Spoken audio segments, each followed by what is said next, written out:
ফোনের সেটিংসটিকে আমরা ওপেন করে নিব। সেটিংসটিকে ওপেন করে নেওয়া শেষে এখানে দেখতে পাচ্ছেন মোবাইল নেটওয়ার্ক, এই মোবাইল নেটওয়ার্কের উপরে এখানে ক্লিক করে দিব।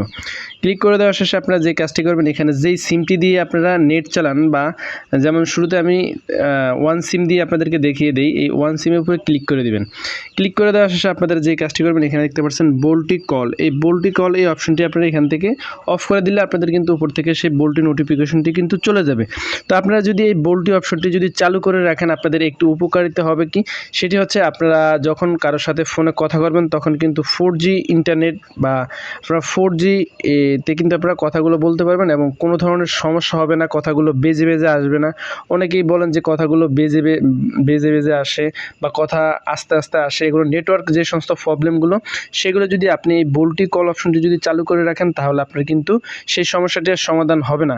তো আপনারা যারা চাচ্ছেন এই বোল্টি অপশনটিকে বন্ধ করবেন, সেটা তারা এখান থেকে ক্লিক করে